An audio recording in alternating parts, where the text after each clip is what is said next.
capítulo 2.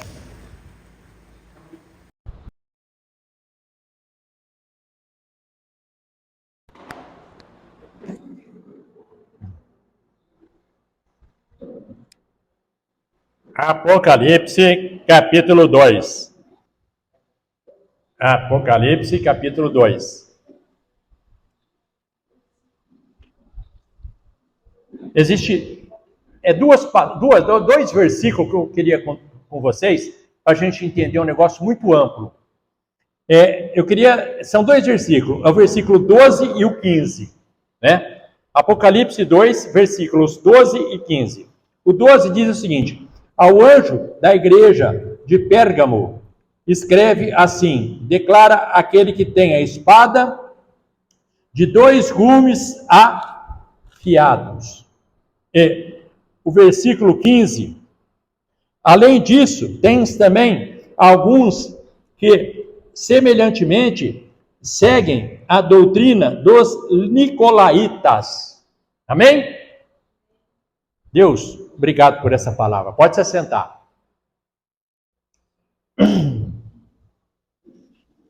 Por que essa palavra é muito importante para nós? Nós estamos iniciando uma jornada, que é um ano novo. É uma jornada de todo tipo de trabalho, todo tipo de negócio, a jornada especial para a nossa vida individual, para a nossa vida de negócio, enfim, para a jornada do trabalhador, do estudante. É uma jornada nova, tudo iniciando, tudo de novo, é um ano novo, cheio de expectativas, cheio de ideologias, cheio de pensamentos, cheio de coisas que a gente quer fazer as coisas acontecerem. O que nós temos que entender? Veja bem, Pérgamo era localizado na Ásia, e ela, na realidade, quem tomava conta, quem mandava em Pérgamo era o Império Romano. Então, quem mandava lá era o procônsul. Então, eles mandavam sempre um procônsul para dominar aquela região. E lá, tudo que acontecia, toda doutrinação, todo julgamento, toda condenação, tudo que acontecia, o procônsul que fazia. E qual que era o símbolo do procônsul? Ficava lá, junto. Como algumas filosofias aqui no Brasil até tem. Né? Aqui, algumas filosofias usam espada voltada para baixo. Lá, o símbolo era essa espada de 2 gumes. Então, essa espada simbolizava a vitória ou a derrota. O sim ou não. Ou a vida ou a morte. Enfim, era ali que era dado o veredito. Então, existia uma autoridade máxima, que todo mundo conhecia, lá em Pérgamo, que era o procônsul, que era do Império Romano. Então, quem mandava eram as leis do Império Romano. E esse local, que tinha uma igreja de Deus, ela estava dominada altamente pelo mal. Ou seja, pela doutrina, não doutrina do cristianismo, mas sim a doutrina dos homens. Então, isso era muito perigoso. Estava sendo muita injustiça. Né? É diferente do Brasil, lógico, porque no Brasil não tem injustiça. Né? Então tinha muita injustiça, porque quem estava comandando era um servo do outro, não um servo de Deus, quem estava comandando. Né? E ali, quando Deus, através de Jesus Cristo, revelou para João, ele simplesmente falou o seguinte, que ao anjo da igreja, ou seja, para o pastor, a igreja estava sendo atacada, a igreja estava sendo humilhada, a igreja estava passando por um processo perigoso, muito perigoso. O que aconteceu?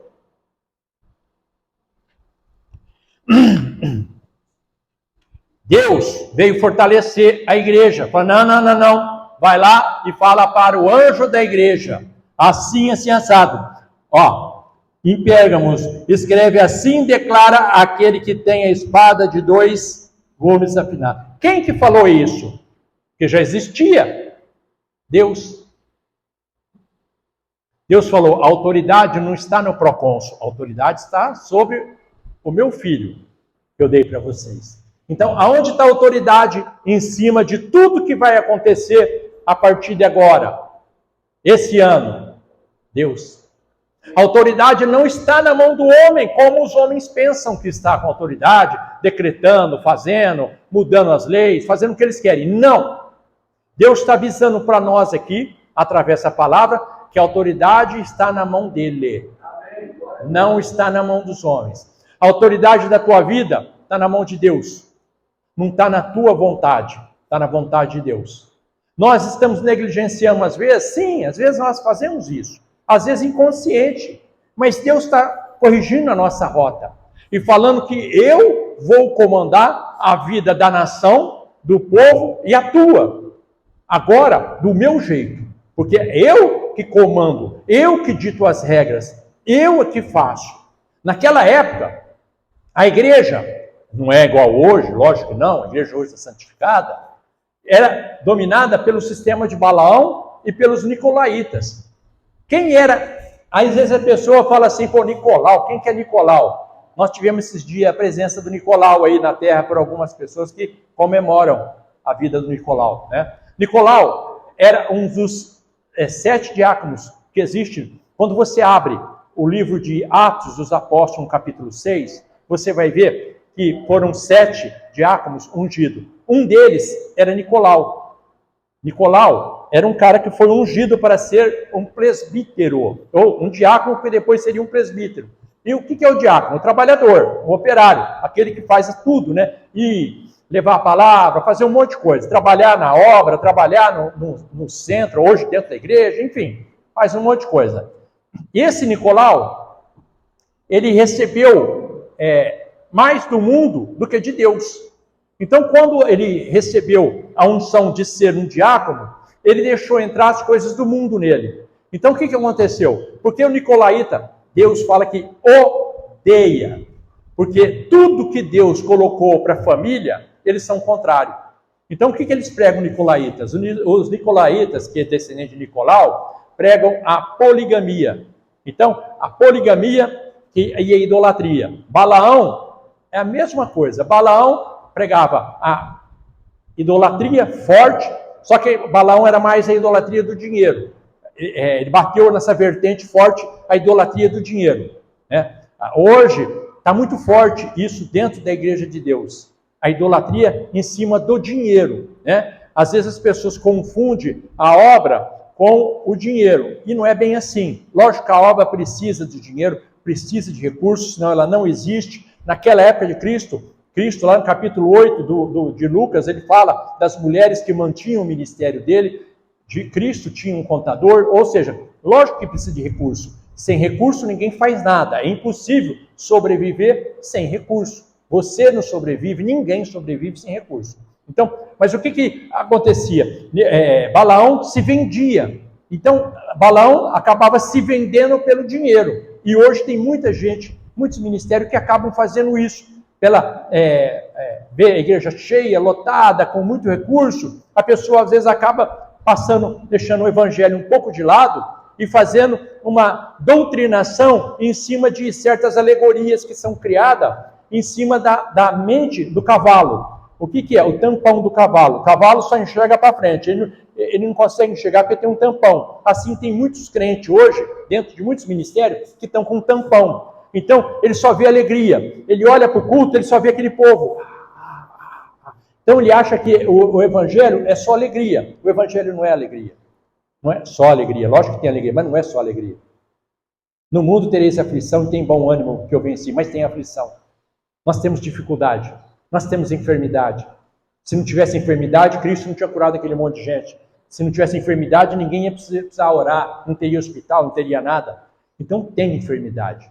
Tem dificuldade, tem gente que passa apertado, a falta de dinheiro, a falta de emprego, tudo isso está suscetível ao povo de Deus também. Nós não somos diferentes, nós estamos inseridos no mundo, mas a diferença é que nós temos um protetor, nós temos um abençoador, que é Deus Pai Todo-Poderoso, mas é só para aquele que crê, aquele que é justificado pela fé, e essa é a grande diferença que essa palavra está querendo dizer para nós.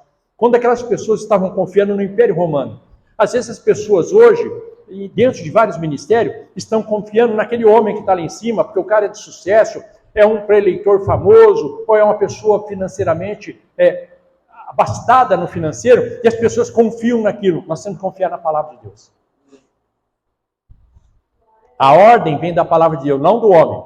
O homem é falho. A palavra não. O homem é fraco. Passa um tempo, ele vai embora, morre, enterrado, vem em outro lugar, começa de novo, vai outro. Então, mas a palavra é eterna. Desde o princípio, a palavra até o final, a palavra vai se manter. Então, a palavra é a grande autoridade. E nós, muitas vezes, negligenciamos. Nós queremos que Deus seja um escravo nosso. Nós temos hoje essa mania no nosso meio de achar que Deus é um escravo. Deus vai fazer a minha vontade. Ele não vai fazer a vontade tua. Ele vai fazer a vontade dele. A vontade dele, ele fez desde o princípio. Desde quando ele colocou o homem na terra, ele já fez a vontade dele. Desde quando ele colocou para o homem ser o quê? Um adorador. O homem é um adorador. Essa é a vontade de Deus. Mas o homem confunde essa adoração pensando que Deus é que tem que adorar ele. Nós é que temos que adorar a Deus, não Deus nos adorar. E hoje tem muita inversão de valores, achando eu sou importante, eu sou muito inteligente, eu sou o cara, Deus me admira, eu sou maior, eu sou o cara, eu faço, aconteço. Para, nós não somos ninguém. Nós estamos aqui pela misericórdia de Deus.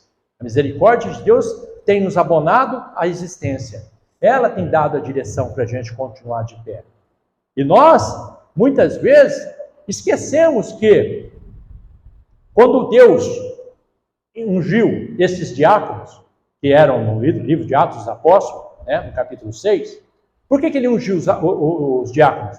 Porque a tarefa estava muito grande, a igreja começou a crescer. Então a tarefa ficou muito grande em cima dos apóstolos. Eles não estavam dando mais condição de fazer tudo que tinha que ser feito. Aí começou a ter as divisões, começou a ter, agora você faz isso, você faz aquilo, e assim por diante. Assim é o reino dos céus. Então, nós temos várias funções no reino do céu, mas a principal função, que é uma só, é adorar o Senhor. Então, não importa quem é você, não importa a tua classe social, não importa a tua cultura, se você tem mais cultura ou menos cultura, se você tem menos cultura que uma pessoa, se você está numa situação bem difícil, não importa. Importa que você foi feito para ser um adorador. E nós adoramos de várias maneiras. Adorar o Senhor, o crente acha que é só colocar um louvor e mexer o pescocinho. Legal, é bom? Lógico que é bom. Mas adorar o Senhor é frequentar a igreja de Deus. Adorar o Senhor é ler a palavra de Deus. Adorar o Senhor é prestar atenção na palavra na hora do culto. Adorar o Senhor é estar dentro da casa de Deus disposto, animado. Porque às vezes nós saímos daqui, nós vamos num outro lugar, numa reunião social que não tem nada a ver com Deus, nós pulamos, gritamos, dando piruleta, ficamos alegres e tal. Chega na casa de Deus, a gente senta e deita, dorme, como se aqui fosse um dormitório. Aqui não, aqui é a casa de Deus, você tem que ter respeito pela casa de Deus. Parar com essa hipocrisia, essa infantilidade. Está cheio de crente infantil, menino, que precisa dar mamadeira na boca do bicho para ver se ele acorda. Chega na casa de Deus, chega animado. Eu tenho um culto no domingo, eu vou me preparar no sábado, eu vou dormir cedo para mim chegar cedo no culto animado. Não, o crente é infantil, ele acha que Deus é um qualquer, eu posso levar Deus de qualquer maneira. Se é uma outra situação para adorar Satanás, eu me preparo, mas se for para Deus, a pessoa não se prepara. Então, nós estamos agindo como nicolaítas, achando que Deus serve-se de qualquer maneira. E Deus não se serve de qualquer maneira. Deus é especial, Ele faz tantas coisas para nós. Olha para mim, quando eu olho para a minha existência, eu vejo em tudo Deus. Em tudo. Na capacidade de pensamento, na maneira que eu enxergo as coisas, tudo que eu vejo hoje, eu enxergo Deus. Então, quando eu olho para um lado, para a esquerda, para a direita, para frente, para trás, eu vejo Deus. E eu admiro a Deus porque eu honro a Deus. Porque eu sei que é dele que vem todas as coisas. Todas as dificuldades que eu tenho, a enfermidade, ou seja lá o que for, as minhas vitórias, os meus sucessos, todos eles vêm da mão de Deus. Tudo é permissão de Deus. Então, eu encaro Deus como um ser supremo. Então, é a autoridade máxima na minha vida. É fantástico estar na presença de Deus. Eu acho assim, existe uma situação que nós temos que louvar a Deus. Qual que é a situação? Quando você abre os teus olhos até a hora que você fecha os teus olhos. Durante o dia inteiro você tem que estar louvando o Senhor. Dentro do teu carro, dentro da tua empresa, dentro de algum lugar. Sempre falando da mensagem restauradora de Deus. Nós temos que fazer isso. É o amor que nós temos na palavra de Deus. Sabe? Muitas coisas estão acontecendo na terra e vão acontecer para mostrar o poder do Senhor. Durante o ano passado inteiro, o homem achou que estava no comando de tudo, e Deus olhou e permitiu. Deixou o homem fazer tudo o que ele queria. Tudo que o homem quis, o homem fez. Agora, Deus falou para mim, agora eu vou mostrar quem eu sou. Eles fizeram o que eles queriam, agora eu vou começar. Agora eu vou revelar no baile de máscara, as máscaras vão cair. Agora eu vou revelar um monte de coisa. As coisas vão entrar dentro do meu querer, não dentro do homem. O homem fez tudo preparando para fazer o que ele quer. Está fazendo a propaganda que ele quer, está fazendo o marketing que ele quer, mas eles esqueceram que eu que aprovo se vai ou não vai. É eu que dou o veredito final. Não é a espada do Império Romano. O veredito é de Deus. Deus é que dá o libere-se ou não libere-se. É Ele que faz todas as coisas. E isso Ele vai mostrar agora durante esse ano. Todos nós vamos ficar de boca aberta por tudo que vai acontecer. As coisas vão mudar completamente. O povo de Deus, apesar de toda a perseguição, de tudo que está acontecendo, sempre vai ser honrado. O povo de Deus nunca ficará enganado. Ninguém.